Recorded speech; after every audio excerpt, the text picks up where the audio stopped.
আল্লাহ তাআলা বলে জিবরাইল রে, এ জিবরাইল রে আমার বন্ধুর চরমলি, আমার বন্ধুর চরমলি, এটা আমি আল্লাহ বরদাস্ত করতে পারি না। রে জিবরাইল যা যা কোরআনের আয়াত নিয়ে আমার বন্ধুরে সুসংবাদ দিয়ে দে। কোন আয়াত আল্লাহ তাআলা কোরআনের আয়াত নিয়ে আসলেন গো, কোন আয়াত পাঠাইলেন? যে আয়াতটা আমি আপনাদের সামনে তেলাওয়াত করলাম, ওই আয়াতটা আল্লাহ তাআলা এই ঘটনার উপরে আল্লাহ তাআলা নাজিল করেছেন। আল্লাহ তাআলা নবীকে জানিয়ে দিয়েছেন, ইন্নাকা লা তাহদি মান আহবাবতা ওয়ালাকিন্নাল্লাহ ইয়াহদি মান ইয়াশা। ও নবী, আবু তালেব আপনার মুহাব্বতের চাচা। আলহামদুলিল্লাহ الحمد لله الأكرم الذي خلق الإنسان وكرم وعلمه من البيان ما لم يعلم فسبحان الذي لا يحصى امتنانه باللسان ولا بالقلم ونشهد أن سيدنا وسندنا ومولانا محمدا عبد الله ورسوله أما بعد فأعوذ بالله من الشيطان الرجيم بسم الله الرحمن الرحيم إنك لا تهدي من أحببت ولكن الله يهدي من يشاء وهو أعلم بالمهتدين. وقال النبي صلى الله عليه وسلم التجافي من دار الغرور والعنابة إلى دار الخلود والاستعداد بالموت قبل نزوله. সকলে মুহাব্বতে একটু জিকির করি, লা ইলাহা ইল্লাল্লাহ, লা ইলাহা ইল্লাল্লাহ। আর মুহাব্বতে পড়েন লা ইলাহা ইল্লাল্লাহ, লা ইলাহা ইল্লাল্লাহ। মুমিন মন লা ইলাহা ইল্লাল্লাহ,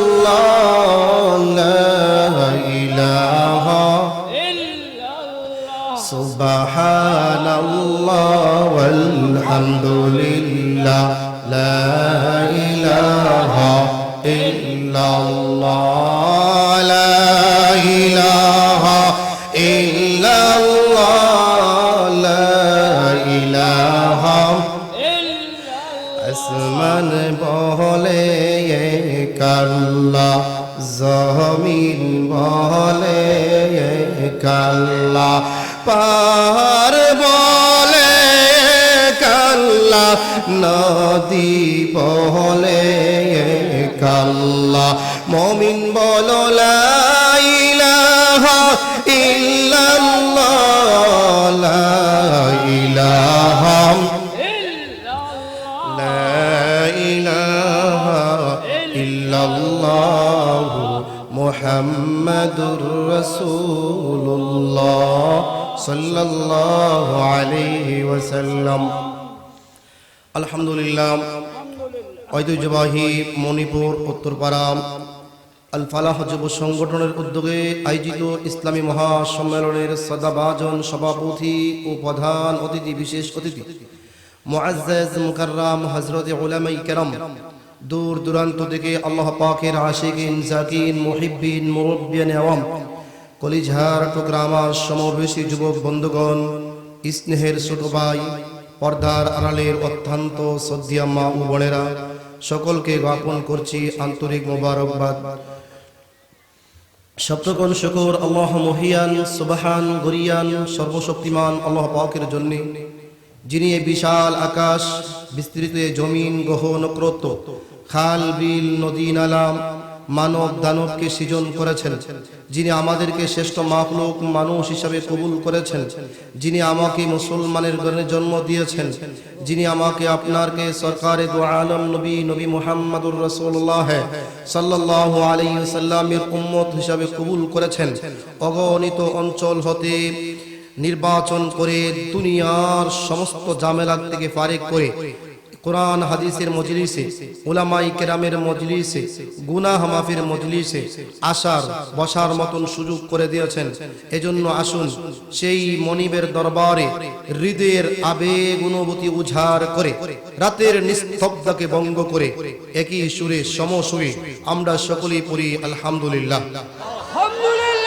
আকাশ বাতাস আপনি আসতে পারেন, সবাই হারা জুড়ে কেউ আপনি আসতে পারেন। আকাশ বাতাস মুখরিত করে উচ্চ কণ্ঠে আমরা আবারও সকলে বলি আলহামদুলিল্লাহ। লক্ষ কোটি দুরুদ ও সালাম আল্লাহ পাকের সৃষ্টির প্রধান আকর্ষণ শামসুদ্দুজা বদরুদ্দুজা আফতাবে নবুয়ত ফখরে মওজুদাত সাইয়্যিদুল মাখলুকাত হুজুরি আকরাম সাল্লাল্লাহু আলাইহি সাল্লামের পুথি। আমার বাবারা, যদি কষ্ট না হয় আমার নবীজির উপরে সকলে দুরূদরা পড়েন সাল্লাল্লাহু আলাইহি ওয়াসাল্লাম। আমি আজ এই ঐতিহাসিক যুব সংগঠন মাহফিলে আপনাদের কাছে জানতে চাই, মাহফিলে আসতে পেরে আপনারা খুশি না বেজার? কম না বেশি? সবাই খুশি? বেয়াদবি না মনে করলে সকলে বলেন আল্লাহু আকবার। হয় নাই? হাতরা এরকম ভাবে লড়াইয়া বলেন সুবহানাল্লাহ। আরো আকাশ বাতাস মুখরিত করে আল্লাহকে হাজির এবং নাজির জেনে বলেন সুবহানাল্লাহ আলহামদুলিল্লাহ ওয়ালা ইলাহা ইল্লাল্লাহু আল্লাহু আকবার আল্লাহু আকবার কবীরা। মাশাআল্লাহ। বাবার আমার, এই যে আপনি সুবহানাল্লাহ বললেন, লস নাই? লস নাই। আল্লাহর নবী বলেন, কোন ব্যক্তি যদি একবার সুবহানাল্লাহ আলহামদুলিল্লাহ বলে তামলাউ আও তামলাআন মা বাইনাস সামাওয়াতি ওয়াল আরদ, আসমান আর জমিনের মধ্যে যেই ফাঁকা জায়গা আছে সেই পরিমাণ নেক তার আমলনামা আল্লাহ তাআলা দিয়ে দেয়। চিৎকার মারে বলেন সুবহানাল্লাহ। পুরস্কার নিয়ে যান, মাহফিল থেকে পুরস্কার নিয়ে যাবেন। আল্লাহ তাআলা বলে, বান্দা সুবহানাল্লাহ বলছো, না জানি না বলছো। সুবহানাল্লাহর অর্থ হলো আল্লাহর পবিত্রতা। জোরে বলেন ঠিক না বে ঠিক?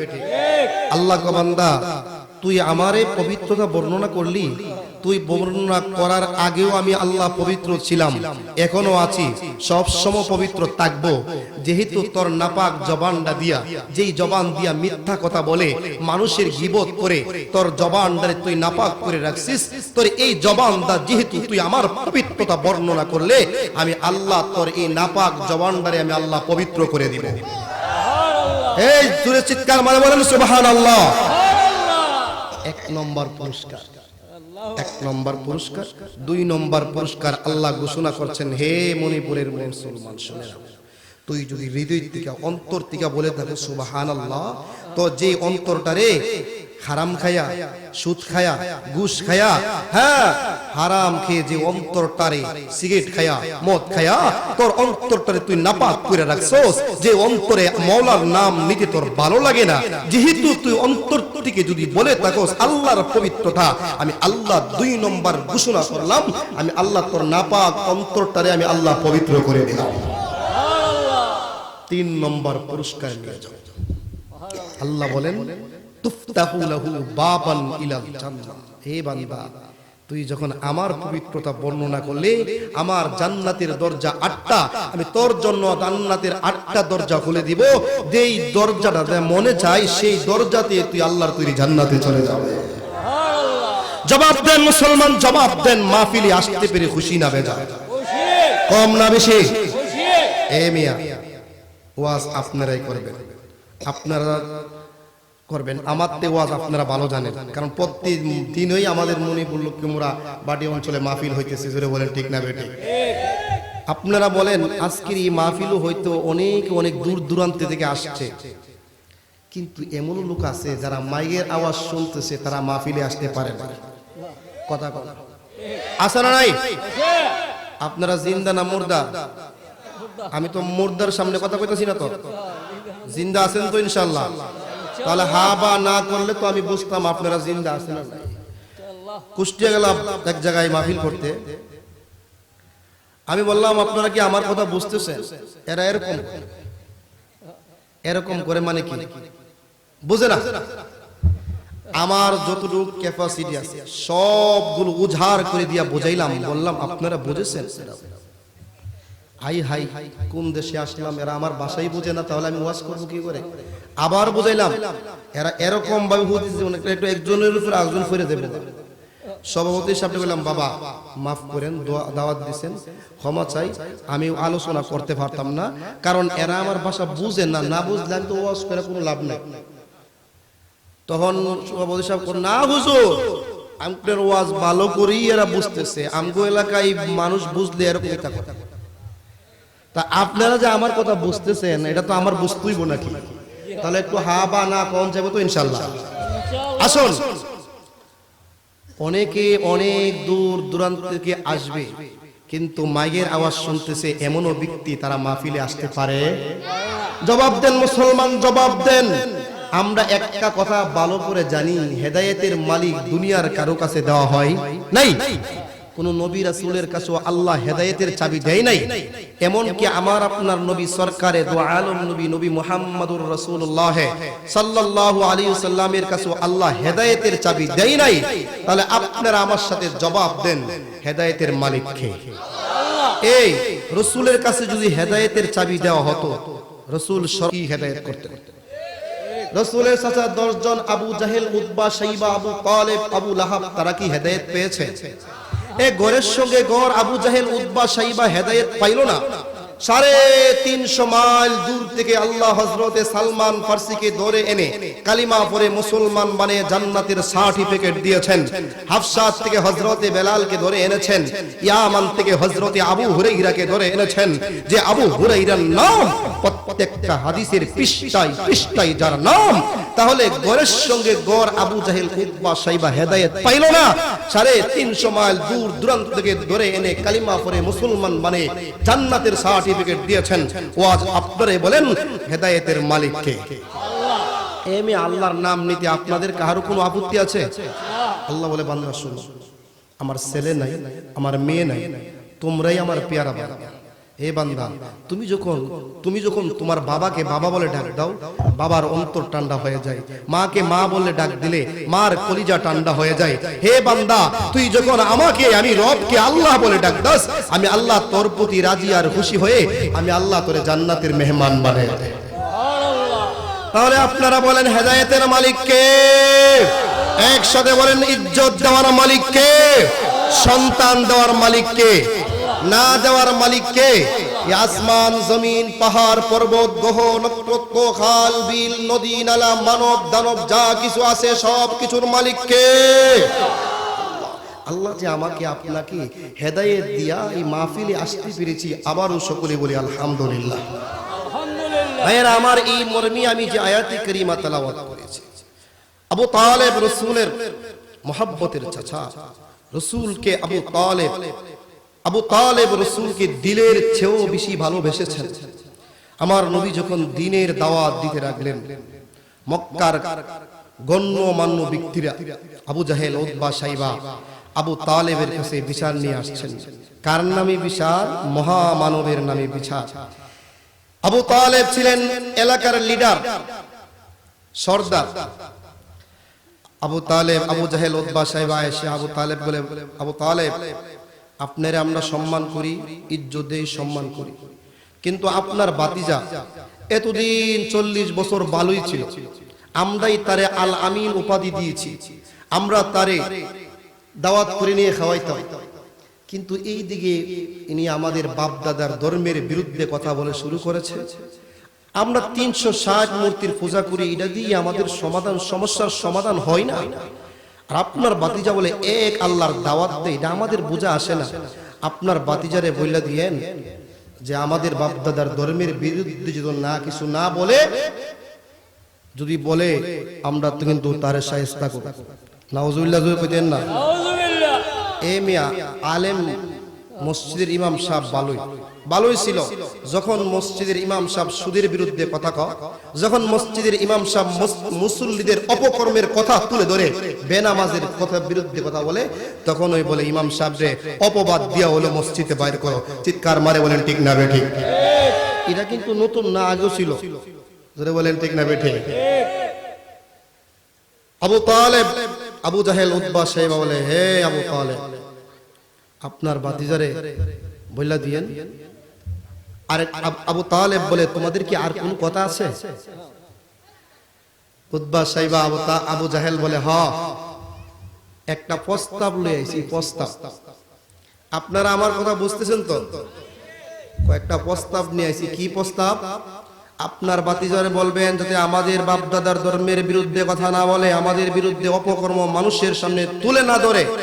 যদি বাড়ি লাগে বাড়ি দেবো, গাড়ি চাইলে গাড়ি দেবো, নারী চাইলে নারী দেবো, রাজত্ব চাইলে রাজত্ব দেবো, তারপরেও যাতে আমাদের বাপদাদার ধর্মের বিরুদ্ধে কথা না কয়। এ মিয়া ইমাম সাহেব বেতন বাড়াই তৈব, বাড়াই দিয়া দেবো, নে কোয়ার্টার লাগবো, কোয়ার্টার দিয়া দেবো, সুযোগ সুবিধা যা লাগে বেতন বাড়াইলে বাড়াই দেবো, তবুও আমাদের বিরুদ্ধে কিন্তু কোনো কিছু বলেন না। আছে না নাই? ওই আবু জাহেল, উতবা সাহেব প্রস্তাব দিয়ে যাওয়ার পরে আবু তালেব বলে, ভাতিজা তোমার নাম তো বিচার আসছে। তুমি যদি রাজত্ব চাও রাজত্ব দিব, বাড়ি চাইলে বাড়ি দিব, গাড়ি চাইলে গাড়ি দিব, তবু তুমি দ্বীনের ধর্মের কথা ছেড়ে দাও। আমার আল্লাহর নবী কাঁদতে শুরু করছে, চোখের পানি দিয়ে দাড়িটা মুবারক ভিজে গেছেন। আবু তালেব বলে, ভাতিজা কান্না বন্ধ করো, কান্না বন্ধ করো, তোমার কান্না আমি বরদাস্ত করতে পারি না, কারণ তোমারে আমার হৃদয়ের চেয়ে ভালোবাসি। হে ভাতিজা শোনো, তুমি তোমার ধর্মের কথা চালিয়ে যাও, দ্বীনের কথা চালিয়ে যাও, তোমার ইসলামের কথা প্রচার করতে থাকো। আমি চাচা আবু তালেব বলে দিলাম, আমি তোমার সামনে পিছনে ডানে বামে শরীরের শেষ রক্ত বিন্দু দিয়া হলো তোমার সাথে থাকবো। আমার শরীরে তোমার শরীরে কেহ টাচ করতে পারবে না। আমি আবু তালেব থাকতে এক ফোঁটা রক্ত থাকতে তোমার শরীরে কেউ আঘাত করতে পারবে না। কথা দিয়ে দিলাম, তুমি তোমার ধর্মের কাজ চালিয়ে যাও। জোরে বলেন সুবহানাল্লাহ। এ জবাব দেন, জবাব দেন। আবু তালেবের ভালোবাসাটা কম না বেশি? এই কথাটা মনে রাখেন। আরেকটা হাদিস শুনে, ভূমিকা না শুনলে কিন্তু আলোচনা বুঝবেন না। আল্লাহর নবী বলেন, লা ইউমিনু আহাদুকুম হাত্তা আকুনা আহাব্বা ইলাইহি মিন ওয়ালিদিহি ওয়া ওয়ালাদিহি ওয়ান নাসি আজমাইন। তোমার ছেলে মেয়ে বিবি বাচ্চা সয় সম্পত্তি তোমার জানের চেয়ে যদি রাসূলকে বেশি ভালো না বাসো, ততক্ষণ পর্যন্ত তুমি মুমিন না। ঠিক না বেটি? হাদিস দ্বারা বোঝা গেল আবু তালেব রাসূলকে ভালোবাসছেন। আগের ঘটনার হাদিসে মিল আছে না নাই? তাহলে আপনারা বলেন, আবু তালেব রাসূলকে ভালোবাসা জান্নাতে গেল না জাহান্নামে গেল? জাহান্নাম কেন গেল এটা জানার দরকার আছে না নাই? আসুন একটু সামনে। আবু তালেব যেদিন ইন্তেকাল করবেন, আবু জাহেল, উতবা সাহেব সবাই বসা। আল্লাহর নবী আবু তালেবের মুখে কানটা লাগাইয়া বলে, চাচা জীবনে আপনি আমার বহু উপকার করেছেন। হে চাচা, একবার আপনি বলেন লা ইলাহা ইল্লাল্লাহ মুহাম্মাদুর রাসূলুল্লাহ। আমি নবীজি সাক্ষী দিলাম, ওয়াদা দিলাম, আপনাকে আমি জান্নাতে না নিয়া আমি জান্নাতে যাব না। প্রস্তাবটা ছোট না বড়? কিন্তু আবু তালেবের কপাল কত খারাপ। মক্কার কাফের বেঈমান রাখো, আবু তালেব কালেমা কিন্তু পড়ো না। আবু তালেব জবাব, হে বাতিজা, এরে বাতিজা, তুমি যে শানওয়ালা নবী, তুমি যে সত্য নবী, এরে তুমি যে শানওয়ালা নবী,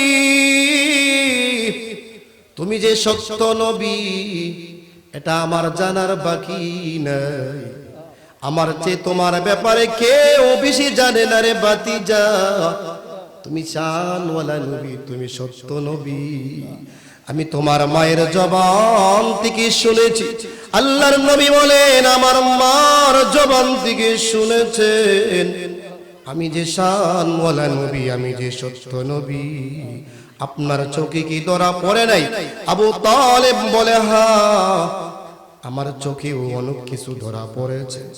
রে তুমি যে শানওয়ালা নবী, তুমি যে সত্য নবী, এটা আমার চোখে ধরা পড়ছে। কারণ তোমার জন্মটা হয়েছে বড় অলৌকিক ভাবে। রে সাধারণ দুনিয়ার যখন কোন সন্তান দুনিয়ায় যখন পদার্পণ করে গো, তার শরীরের মধ্যে নোংরামি লেগে থাকে, রক্ত লেগে থাকে, দুর্গন্ধ হয়, এগুলো গোসল করাইতে হয় অথবা পরিষ্কার করাইতে হয়।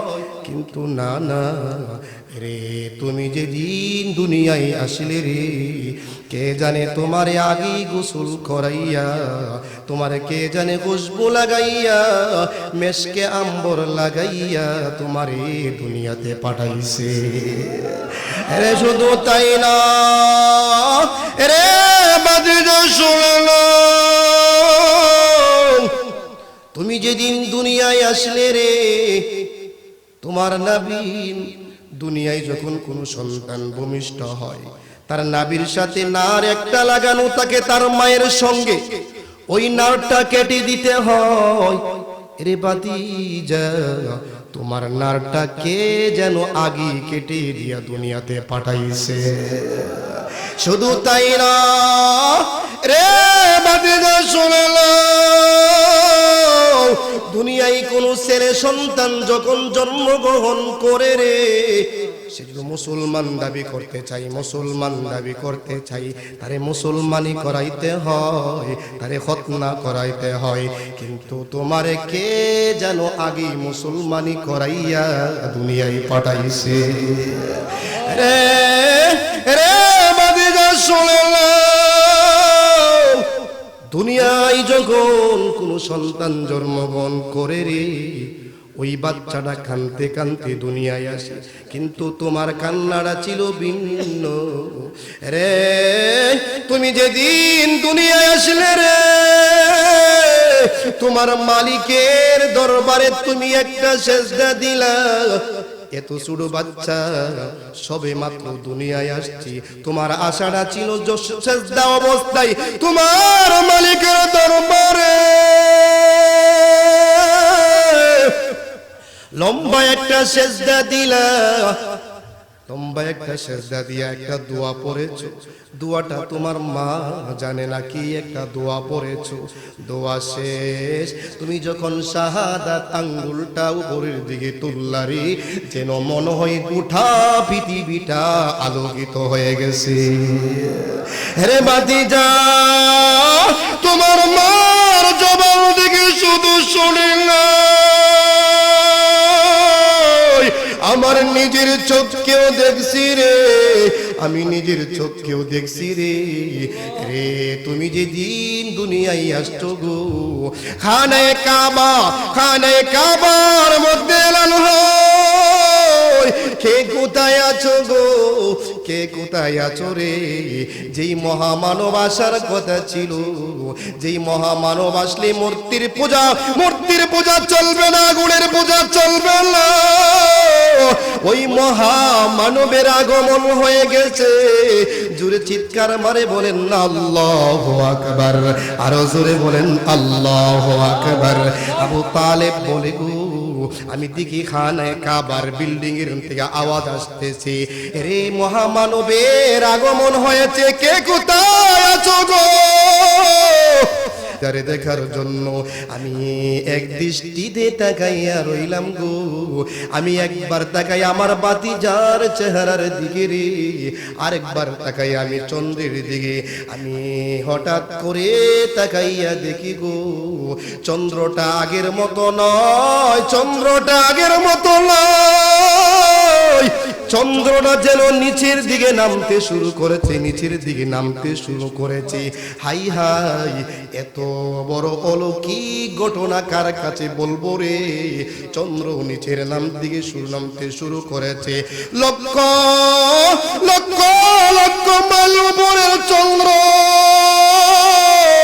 আস্তে আস্তে নিচের দিকে নামতে শুরু করেছে। আমি চন্দ্রের দিকে তাকাইয়া রইলাম, আমি বই পেয়ে গেলাম চন্দ্র নলে আবার আমার উপরে পড়ে যায়। এরে বাতিজা, আমি তাকাইয়া দেখি গো চন্দ্রটা তোমাদের ঘরের বরাবর এসে আর থেমে গেল, থেমে গেল, থেমে গেল। আমি এক দৃষ্টিতে চন্দ্র দিকে তাকাইলাম, আমি তাকাইয়া দেখি গো চন্দ্রটা ডান দিকে লড়ে, চন্দ্রটা বাম দিকে লড়ে। এর এত বড় অলৌকিক ঘটনা। হঠাৎ করে যখন আমি তোমার চেহারার দিকে তাকাইলাম, আবু তালেব বলে বাতিজা, আমি যখন তোমার দিকে তাকাইলাম, আমি তাকাইয়া দেখি এরে চন্দ্র নিজের দিকে লড়ে না, চন্দ্র নিজের দিকে লড়ে না, চন্দ্র নিজের দিকে লড়ে না।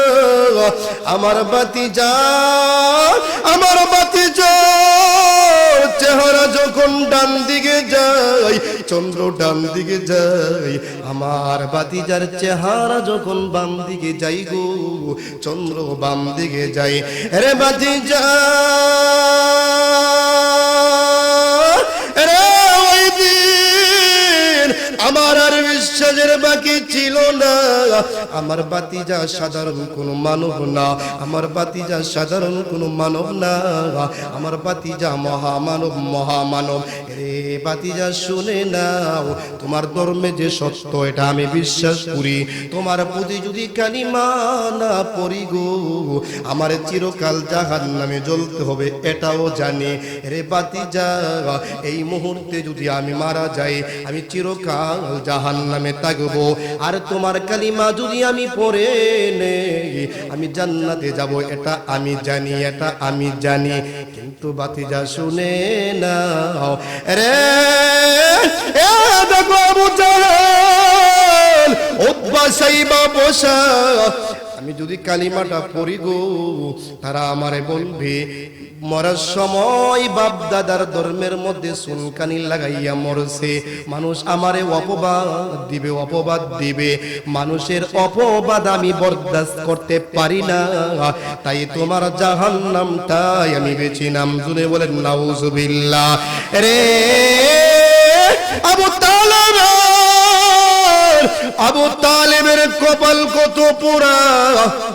এত বড় সুসংবাদ জেনে জেনে শুনেও আমার নবীর উপর কালিমাটা পড়লো না। আবু তালেব যখন কালিমাই কব জবাবটা দিলেন গো আমার নবী জুড়ে সুরে কাঁদতে শুরু করলেন, কাঁদতে শুরু করলেন। আমার নবীর চেহারাটা মলিন হয়ে গেলেন। আবু তালেব আমার মহব্বতের চাচা, যেই চাচা আমার না খাওয়াইয়া তার সন্তানদেরকে খাওয়াই না, যেই চাচা আমার সাথে 3টা বছর আমার সাথে গৃহবন্দী রয়েছে, যেই চাচা আমার পিছনে পিছনে দাঁড়াইয়া রইল রে, ওই মহব্বতের চাচা আমার কালিমাটা পড়লো না, জাহান্নামে জ্বলবে। এমনি আমার আল্লাহ তাআলা বলে জিবরাইল রে, এ জিবরাইল রে আমার বন্ধুর চরমলিন, আমার বন্ধুর চরমলিন, এটা আমি আল্লাহ বরদাস্ত করতে পারি না। রে জিবরাইল যা যা কোরআনের আয়াত নিয়ে আমার বন্ধুরে সুসংবাদ দিয়ে দে। কোন আয়াত আল্লাহ তাআলা কোরআনের আয়াত নিয়ে আসলেন গো, কোন আয়াত পাঠাইলেন? যে আয়াতটা আমি আপনাদের সামনে তেলাওয়াত করলাম ওই আয়াতটা আল্লাহ তাআলা এই ঘটনার উপরে আল্লাহ তাআলা নাজিল করেছেন। আল্লাহ তাআলা নবীকে জানিয়ে দিয়েছেন, ইন্নাকা লা তাহদি মান আহবাবতা ওয়ালাকিন্নাল্লাহা ইয়াহদি মান ইয়াশা। ও নবী, আবু তালেব বাবলার মোহাব্বতের চাচা, তাই বলে আপনি তারে হেদায়েত দিবেন না, না, হেদায়েতের মালিক আপনি না, হেদায়েতের মালিক হলাম আমি আল্লাহ। হে মুমিন জবাব দাও, হেদায়েতের মালিক কে? আবু তালেব হেদায়েত পাইল না, কারণ রাসূলকে ভালোবাসছেন, ভালোবেসেও আবু তালেব জান্নাতি না জাহান্নামী? কেন জাহান্নামী? অনুসরণ ছিল না, অনুকরণ ছিল না। ভালোবাসা ভালোবাসি বলে চলবে না, রাসূলের অনুসরণ অনুকরণ লাগবে কি লাগবে না? লাগবে। কারণ ভালোবাসলে আমরা তো বলি রাসূলকে ভালোবাসি, কিন্তু রাসূলের মাথা থেকে পাতা পর্যন্ত আমাদের মধ্যে একটা রাসূলের আখলাকও আমার মধ্যে খুঁজে পাওয়া যায় না। জোরে বলেন ঠিক না ঠিক? এজন্য আল্লাহ নবী বলেন, তুমি যদি জান্নাতি হতে চাও, আমরা সবাই জান্নাতি হতে চাই তো, সকলেই তো আমরা জান্নাতের মেহমান, ঠিক কিনা? জোরে বলেন। জান্নাতে যদি যেতে চাও, আল্লাহ তাআলা দুইটা কর্মসূচি দিয়েছেন, এই দুইটা কর্মসূচি নিয়ে আমরা বাড়িতে যাব ইনশাআল্লাহ। আপনারা যদি কষ্ট হয়ে যাচ্ছে নাকি? আলোচনা চলবে। এক নম্বর বান্দা, তুমি যদি মুমিন হতে জান্নাত যেতে চাও, এক নম্বর ইন্নাল্লাযীনা আমানু ওয়া আমিলুস সালিহাত, এক নম্বর কর্মসূচি বান্দা তুমি মুমিন হও। চিৎকার মারে বলেন ঠিক না ঠিক? মুমিন কারে কয়টা জানার দরকার আছে না নাই? আল্লাহর নবী বলেন, মুমিন 7 জিনিসের বিশ্বাসের নাম হলো মুমিন। গুরুত্বপূর্ণ আলোচনা, গভীর মনোযোগ দিয়ে শুনবেন। মুমিন, আমরা তো অমুক কাফের, ওয়াহাবি কাফের, এই কাফের, সেই কাফের ফতোয়া দেয়, কিন্তু মুমিন কারে এটা জানার দরকার আছে না নাই? আল্লাহর নবী বলেন, আমানতু বিল্লাহ ওয়া মালাইকাতিহি ওয়া কুতুবিহি ওয়া রুসুলিহি ওয়াল ইয়াউমিল আখিরি ওয়াল কদরি খাইরিহি ওয়া শাররিহি মিনাল্লাহি তাআলা ওয়াল বা'সি বা'দাল মাউত। আমানতু বিল্লাহ, আমি আল্লাহ তাআলার প্রতি ঈমান আনয়ন করলাম। কেমন আল্লাহর প্রতি আমি ঈমান আনয়ন করলাম গো? আমানতু বিল্লাহি কামা হুয়া বিআসমাইহি ওয়া সিফাতিহি ওয়া ক্বাবিলতু জামিআ আহকামিহি। আমি কেমন আল্লাহর প্রতি ঈমান আনয়ন করলাম গো? আল্লাহর 99 নামের উপর আমি ঈমান আনলাম, আল্লাহর সিফতি নামের প্রতি আমি ঈমান আনলাম, আল্লাহর হুকুম আহকামের প্রতি আমি ঈমান আনয়ন করলাম। মুমিনের হওয়ার কোয়ালিটি, এক নম্বর আল্লাহ তাআলার প্রতি ঈমান, 2 নম্বর ওয়া মালাইকাতিহি। এই 7 জিনিসের বিশ্বাসের নাম তুমি মুমিন হয়ে যাইবা। মুমিন হয়ে গেলা, মুমিন হয়ে গেলা। এখন তোমার 2 নম্বর কর্মসূচি, ওয়া আমিলুস সালিহাত, নেক আমল করার দরকার আছে না নাই? নেক আমল করো, নেক আমল করো। এই যে মাহফিল ওয়াসলা, কোরআন হাদিসের আলোচনা শুনলা, কোরআনকে মুহাব্বত করার কারণেই মাহফিলে বসছেন। জোরে বলেন ঠিক না বেটি? শেষ রাতে আরামের বিছানায় হারাম কইরা মসজিদে ফজরের নামাজ পড়েন কারে খুশি করার জন্য? জবাব দেন আল্লাহকে। এটা নেক আমল, নেক আমল। হে মিয়া, নেক আমলের জন্য প্রতিযোগিতা করো। এই যে কোরআনকে মুহাব্বত করলেন, এটা নেক আমল। আপনি কোরআন পড়তে জানেন না, কিন্তু কোরআনকে মুহাব্বত করতে হবে, কোরআনকে মুহাব্বত করতে হবে। আল্লামা কারি তয়্যুব সাহেব রাহমাতুল্লাহ আলাইহি ঘটনা বলেছেন, ইন্ডিয়াতে এক মুসলিম পরিবার, তাই কোরআন পড়তে জানে না, কোরআন পড়তে জানে না। ওই মুসলিম পরিবারের লোকটা যখন মারা গেলেন, তার ছেলেরা তারে কিভাবে দাফন করবে এটা জানে না। জবাব দেন, আমাদের সমাজে এমন লোক আছে? বাবারে কিভাবে জানাজা পড়াইতে হয়, বাবারে কিভাবে দাফন করবে, বাবার কবরে কিভাবে জিয়ারত করবে, এটা সবাই জানে? জানে না। কিন্তু আবার হুজুরের গালি দিবার লাগে। এক নম্বর হুজুররা দেশটার হায়া শেষ করে নিতেছে। কিন্তু সে বাবার লাশটারে কেমন নিমুখ হারাম সন্তান, বাবা মারা গেলে বাবার জানাজা পড়ানো জানে না, দাফন করা জানে না, বাবার কবর জিয়ারত করতে পারে না, আবার আলেমদেরকে গালি দেয়। এমন সমাজে, এই সমাজে আমাদের মতো এমন লোক আছে না নাই? মুসলিম পরিবারের লোকটা মারা যাওয়ার পর তার সন্তানরা বড় বিভাগে পড়ে যায়, বিভাগে পড়ে যায়। রে বাবার জানাজা কিভাবে পড়াইব, দূর দিয়েছে এলাকার মুরব্বীর কাছে, দাদু ভাই, এ দাদু ভাই, এই দেখো বাবার লাশ, এই দেখো বাবার লাশ, আমার বাবা মারা গেছে রে, আমার বাবা দুনিয়ায় নাই, কিভাবে জানাজা করতে হবে আমরা জানি না। এই মিয়া আমাদের সমাজে এমন লোক আছে। ঘটনায় যাব না হুজুর, যেহেতু চলে আসছে, কিন্তু আপনি কোরআন পড়া জানেন না, হাদিস পড়া জানেন না। আপনি যদি আপনার বাবার কবরের সামনে দিয়ে ব্রাহ্মণবাড়িয়া যাবেন, এ মিয়া ভালো করে মনোযোগ দিয়ে শুনেন গো, আপনি যাবেন ব্রাহ্মণবাড়িয়া, সামনে আপনার বাবার কবরস্থান, আপনার মাথায় টুপি নাই, পাঞ্জাবি নাই, আপনার ওযু নাই, এই মুহূর্তে যদি আপনি তিনবার কুল আল্লাহ, তিনবার সূরা ইখলাস তেলাওয়াত করগো, আল্লাহর নবী বলেন তোমার বাবার আমলনামায় আল্লাহ এক খতম কোরআন শরীফের সওয়াব লিখে দিবে। জবাব দেন, এক খতম কোরআন শরীফের সওয়াব বাবার কবরে।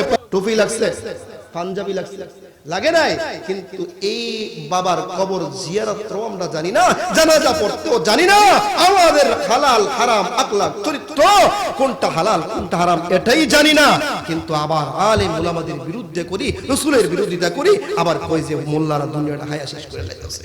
না, শিখেন, বাবার কোরআন হাদিসে মুহাব্বত করেন। হ্যাঁ, কিভাবে মুসলিম পরিবারের লোকটা কোরআন না জেনেও কোরআনকে মুহাব্বত করে জান্নাতে গেল। আবার যদি কোনো সময় সুযোগ হয় বিস্তারিত আলোচনা করা হবে। যেহেতু হুজুর চলে আসছেন, আজকের যিনি প্রধান অতিথি আমাদের অত্যন্ত শ্রদ্ধাভাজন আজকে আমাদের মধ্যে উপস্থিত হয়েছেন, আপনারা তার আলোচনা শুনবেন সুমধুর কণ্ঠে।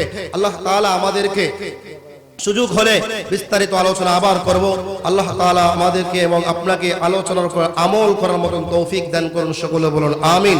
ওয়া আখির দাওয়ানা আলহামদুলিল্লাহি রাব্বিল আলামিন। আসসালামু আলাইকুম ওয়া রাহমাতুল্লাহি ওয়া বারাকাতুহু।